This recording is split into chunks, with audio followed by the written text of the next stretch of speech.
Everybody, it's Eddie from Tokyo. This is your cryptocurrency update from Japan, and I've scheduled an interview with the Ripple on-demand liquidity partner, Nicholas Steger. He is the co-founder of FlashFX. It's a company that runs on Ripple, and that will happen on the 7th of January. They have moved beyond the use of only Swift rails, and they have moved to using ODL, which is the on-demand liquidity with the digital asset XRP. I can't wait to ask him what it's like to make those cross-border transfers, whether it's USD to Bitstamp or money into the Philippines. And also, I want to ask him about this API that he is offering smaller banks and credit unions where they can use the same tools he does. So if he can grow the use of ODL in Australia on this new payments platform, this is very, very interesting. So with the Ripple technology and the use of ODL, he doesn't have to pay those high margins of foreign exchange rates. He doesn't have to wait up to 5 days to go through the correspondent banking partners. And most importantly, he doesn't have to pre-fund. I think a lot of people just don't get this. When you use XRP, the digital asset, you don't have that inherent risk where you have money parked with partners around the globe just in case you get a request to move money in that corridor. And with that risk is the fiat that moves up and down. It is not good for your balance sheet. So I think when we talk about what utility XRP offers and where the value is, it is in eliminating this pre-funding. Well, he also sees that Swift will probably be alongside the new technology for a while, and we'll learn more about this new payments platform that Australia is using. Yeah, I can't wait to find out what he thinks about being able to do a transfer and settle in a matter of seconds now, basically real time. He did say that XRP is a game changer and that moving money from A to B, unlocking the liquidity with XRP has real value. And I'm also going to ask him a lot about the third-party market makers, because in a recent interview he had with Alex Saunders, he discussed the market makers that keep these XRP balances on multiple exchanges and that they're catching kind of a flow, hedging themselves, rebalancing on a daily basis. And then FlashFX uses or taps into that flow. Ripple right now is engaging with more exchanges and more market makers to provide liquidity. Step by step, the more flow there is, the more naturally it will grow, and the more everybody's going to step in. And he also talks about in this interview that he doesn't have any risk in using ODL. So I think once the banks truly understand the advantages of not only just RippleNet technology, but of using the digital asset XRP, and they get out of this legacy mindset, we're going to see some real adoption. Okay, talking about adoption. There was an interesting tweet today with Matty Greenspan. He was asked by Simon Ellison, do you think XRP adoption will lead to positive price impact? And from what I'm seeing, the more good news coming out, the lower the price is dropping, which I don't understand, he says. Is this easily explainable, Matty? Matty replied that yes, XRP tokenomics is a bit funny that way. The two main issues: one, Ripple holding a large portion of tokens and selling into the rallies. And two, usage of the network does not necessarily require XRP tokens, that banks can use RippleNet without ever touching the token. And I responded, Matty, rally? When did we rally? Do you mean October 2017? And on your second point, are you sure banks want to keep pre-funding hundreds of correspondent banking partners around the globe? You sure? Did regulation ever enter your thought process? Maybe not. And then he answered back, hi, Eddie, all valid points, which is why I'm long-term bullish. Okay, so that's a little Maddie Greenspan today. Well, when we talk about regulations, there is something that is new happening. The EU has opened public discussion on financial services. So this is the EU regulatory framework for crypto assets. It runs from the 19th of December to the 12th of March, midnight Brussels time, and all citizens, market participants, like crypto exchanges and payment service providers, fintech experts, everyone is invited to provide their answers to the more than 100 questions that they pose. So you can register and make your answers public or private. And I really think if you have skin in the game, you should do so. This is a consultation document that is made to assist those that would like to respond on the future of EU frameworks. So please search out the PDF if you have any skin in the game. Because of the recent trouble with channels, I'm not going to provide an outside link. Just use the keywords European Commission consultation document. And Ripple was, is part of the EU Commission. They signed up in February 2018. So I'm sure Daniel Morgan, the head of Regulatory Relations Europe, will be providing comments, as there are many questions to the scope of distributed ledger technology and digital assets. And as you can see, when they registered, they registered as Section 2 in-house lobbyist. Kind of interesting. Okay, let's look at this beautiful, beautiful presentation hall. This is one of the 8 venues of the academic space used for conferences at the Edinburgh Napier University. And this is, yeah, it's really, really beautiful, isn't it? Let me just show you though. This is the outside shot, and you can see the silver-skinned 200-seat Lindsay Stewart Lecture Hall Theater is right here.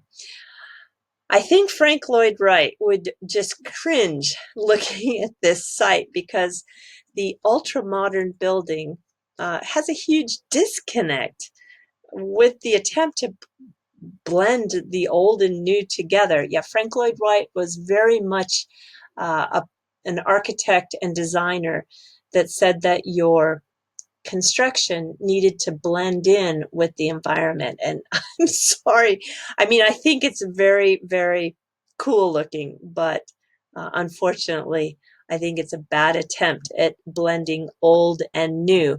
But in this interesting venue, you're going to see Marjan Delatine of Ripple appear, because the British Blockchain International, the BBI, they are going to have a scientific conference. It's going to be held on March 11th.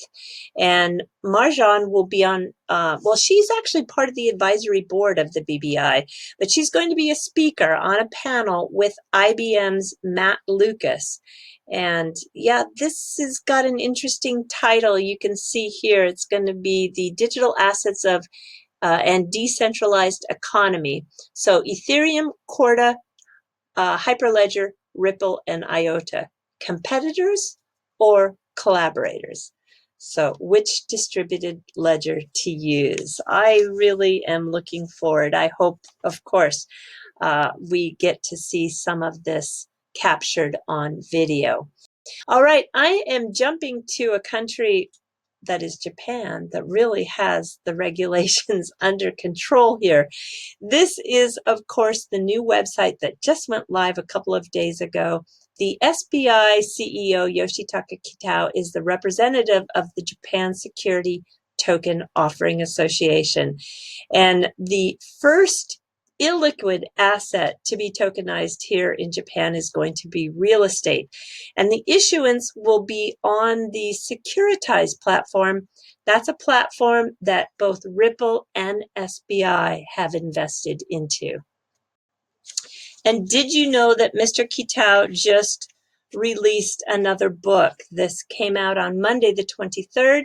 It's entitled The Wisdom of the Zodiac. It's an enhanced edition to something that was previously published, but he is a master of the Chinese classics. And in this book, it's all about the essence of I Ching. I Ching is the ancient thought from the oldest text in China from, I think it's 136 BC. And it has influenced every great philosopher throughout history. If I Ching is something you've not discovered, I think it's going to blow your mind. So please research a little bit. And talking about people who really know what they're talking about, this is a video that Brad Kimes had today. Oh, I've got a visitor here. This is Momo. And Brad Kimes had Mickey B. Fresh on for his video today. And I'll tell you, there probably isn't anyone else in the space that knows more about SBI than Mickey B. Fresh. So I think if this is a subject matter that you'd like to know more about, especially in response to how much Mr.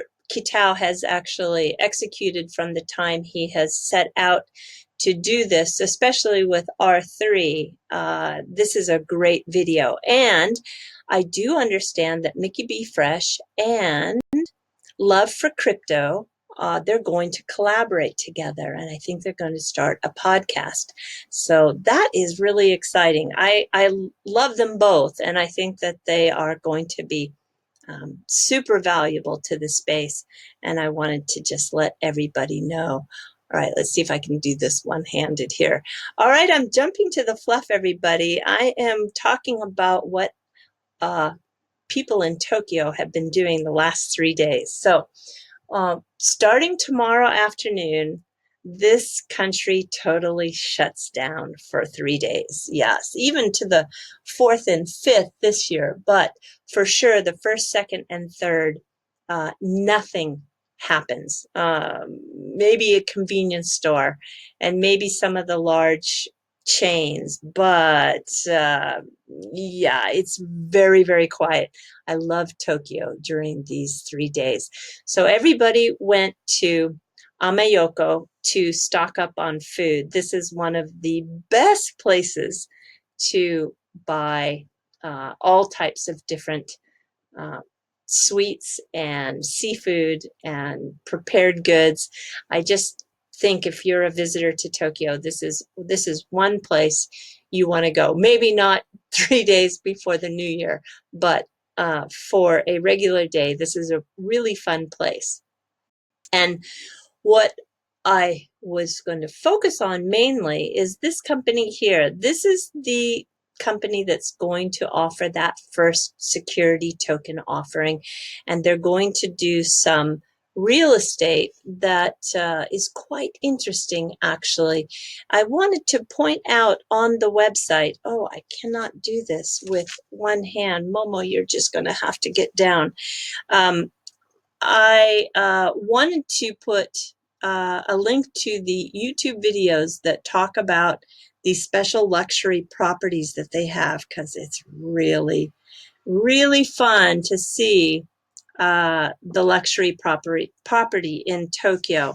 And this is, this one in particular is in a part of the Bunkyo Ward that is near the Rikugen Garden, and the land price as of 2019, yeah, listen to this, 1 square meter, basically 39 inches by 39 inches, is 1.3 million yen. That's like $11,000 for a square meter. It's just totally incredible, but it is very fun to see if you want to look at some fancy property in Tokyo. And then when we take a look at that garden that it is next to, you can see this is the neighborhood here. And this garden is probably one of the prettiest traditional gardens in Tokyo. I get a lot of requests for the garden content because, you know, well, it is special. And it was originally created by a samurai, Yanagisawa Yoshiyasu. Yoshiyasu is his first name, and he was a samurai that was one of the favorites, a daimyo to the Tokugawa shogunate. And he had this garden, I think, starting in 1695. He was a samurai who was born in 1658. He's pretty famous in history. But you can visit this garden now, and it is just about $3 US if you're an adult, and I think if you're a senior it's $1.50, and I think if you're a child it's free. But the garden is just spectacular. This is a spring view, and even at nighttime the cherry trees, sakura, is lit up from the ground, so it's very, very stunning. And then this is what it looks like in the fall. So do put that on your list of things to see if you come to Tokyo and you like gardens. All right, everybody. Yeah, do take care. Sayonara for now. Bye-bye.